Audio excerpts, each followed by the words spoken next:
દુકાનદાર અને ગ્રાહક, આજે આપણે ખરીદી કેવી રીતે થાય છે તેના વિશે રમત દ્વારા જોઈશું.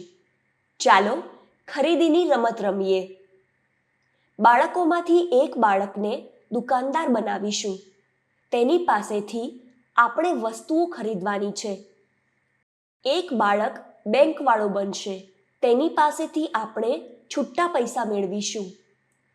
એક બાળક ગ્રાહક બનશે. તેને આગળ બોલાવીશું.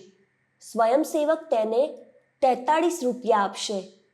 ચાલો જોઈએ મિનલ 43 રૂપિયામાંથી કેવી રીતે ખરીદી કરે છે. મારે એક નોટબુક ખરીદવી છે. એક નોટબુકની કિંમત કેટલી છે? આ નોટબુક 26 રૂપિયામાં આવશે.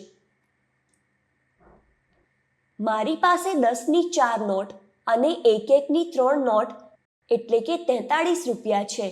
તેમાંથી મારે 26 રૂપિયા આપવાના છે. અર્થાત 10ની 2 નોટ અને 1ની 6 નોટ આપવાની છે. મારી પાસે છૂટા નથી. તું છૂટા લઈ આવ. મારી પાસે 1 રૂપિયાની 3 જ નોટ છે અને મારે દુકાનદારને 1 રૂપિયાની 6 નોટ આપવાની છે. જો હું 10ની નોટ છૂટી કરાવું તો હું 1ની 6 નોટ આપી શકીશ. ચાલો બેંકમાંથી છૂટા કરાવીએ. નમસ્તે, મારે 10 રૂપિયાના છૂટા જોઈએ છે. શું તમે મને તે આપી શકશો? આ રહી 1 રૂપિયાની 10 નોટો. તું મને 10 રૂપિયાની 1 નોટ આપ. મારે દુકાનદારને 26 રૂપિયા આપવાના છે. હવે મારી પાસે 1ની કુલ 13 નોટ રહી અને 10ની 3 નોટ રહી.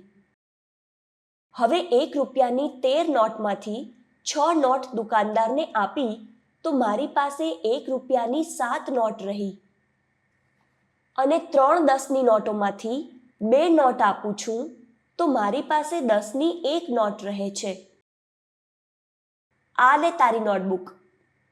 અર્થાત 43 રૂપિયામાંથી 26 રૂપિયા આપવાથી મારી પાસે 17 રૂપિયા બાકી રહે છે.